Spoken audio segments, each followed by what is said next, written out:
Hi everyone. So after reading all about financial wellness, this has been an interesting perspective for me, this particular module, because I am on the outside of having dealt with challenges with budgets and some debt early on in my 20s. So looking at this, I'm sort of looking at this from a perspective of what worked for me to become more financially healthy and be in a very good financial situation from credit scores and things like that. So that's kind of the perspective I'm taking from this. So of all the readings that I did this week, I'm looking at them from an aspect of, yes, this really did work for me. No, this didn't. And I can tell you I tried all kinds of different methods.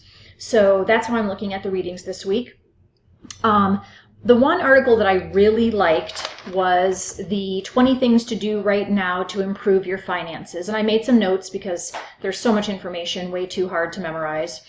Budgets are number one, and you can do budgets in a lot of different ways. I remember back in my 20s literally having envelopes, and I would get my paycheck, and at this time I was living on my own, had an apartment, had a car, had all the things that needed to be paid.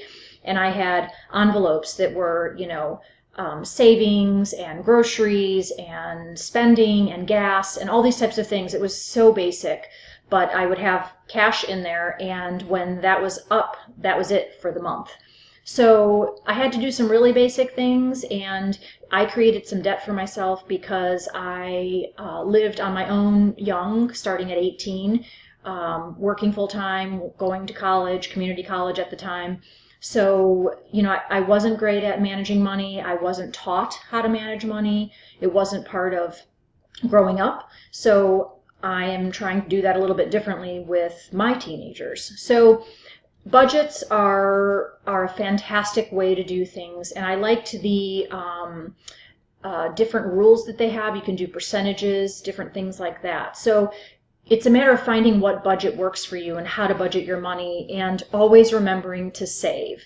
If it's $1, if it's $5, if it's $20, whatever it is out of your check, savings. I can speak to that because I spent years trying to catch up for savings because I was unable to save, or I thought I was unable to save. So another tip that they had in this article was cutting your monthly bills. There's a lot of different ways to do it, and I did all kinds of different ways.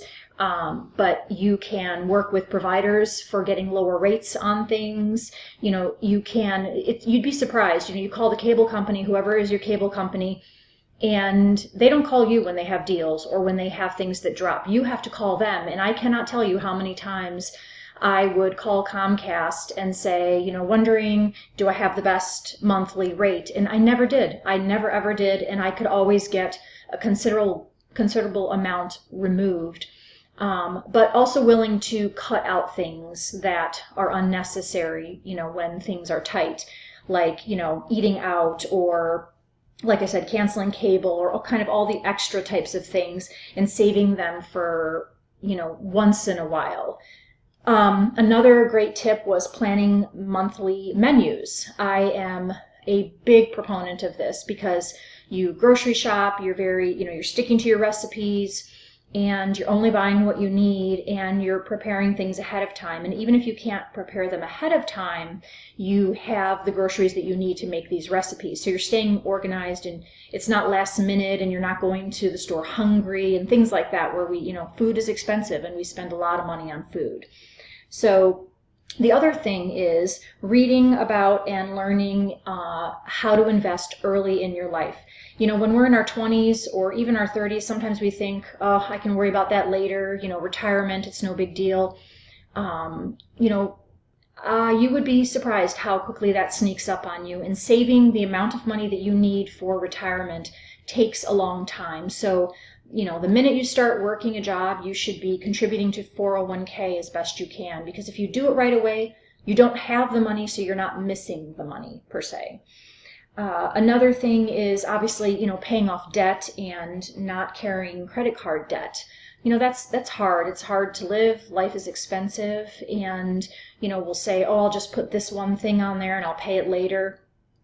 Really getting in the habit of living by your cash is always the best way to go. I learned a hard lesson from creating a large amount of credit card debt, and it took a long time to be done with it and to get to the point where I refuse to use credit cards. And it's not always easy, but if we don't have the money, we don't need whatever it is. So that's kind of how, that's kind of my view, and that's kind of my take. So the other thing in the 20 things to do right now to improve your finances was working on student loans. So, we all carry student loans often, and paying those down is a big one as well. So those were some of the 20 tips that stuck out to me in that particular article that I thought were, fairly straightforward and great tips. In talking about barriers to financial wellness, I think for me, I chose two specific articles, or one article on one website, the annualcreditreport.com and the Everything You Need to Know About Credit Scores. So I believe that one of the biggest barriers to financial wellness is credit scores, and credit reports kind of go hand in hand. So the important things to know are, again, credit scores, we don't always maybe place great value in them until they're necessary, like when we're buying a car or a house, or, needing a credit card or trying to get a loan. Credit scores play a big role in that situation because they speak to what your interest rate is going to be. And your credit report is, it's basically the diary of your entire financial history. And we have to be diligent about, at least annually, if not more often, checking our credit reports and making sure that everything on there is as it should be. Credit theft is very popular and very common, and I can speak to it. It has happened to me. So checking your social security number, checking, everything that's on there, that it is applicable to you and it does make sense and it's something that is important, because it really does happen. And sometimes if you don't pay attention to it, it can build up and sneak up on you, and your credit score then can plummet, and that can be a really big deal. So, and often people don't look at it, so they might not realize something's going on until they're going to buy a house or a car, and then there's a shock because they've got, a horrendous credit score, and then they come to find out it's by no doing of their own. So building your credit score is important, and ways to do that is to have credit. So I know I've said that, credit cards, I think that they are not the healthiest avenue, but if you learn how to use them in a positive way, they can be very helpful. So it's, it's a way of building credit, building, the world kind of knowing that you exist. And, if you have a credit card with a low minimum, and say you have, a regular bill, whatever it is, and monthly it goes on there, and then you pay it off right away, so that you have activity regularly going, but you are paying it off, and you're building a history, and a history is what's super important. So the longer that you have a credit history, the better your financial wellness looks to, a loan officer or anybody you're dealing with for that type of thing.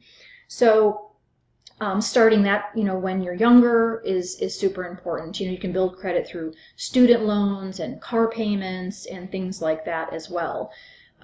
So also credit scores come into play with background checks, or, how your credit looks, credit reports. So lots of times employers might see, what your credit history looks like, and that can be good and bad depending on what your job is. And so personally, I think that credit reports and credit score focus is very important, and managing that is very important.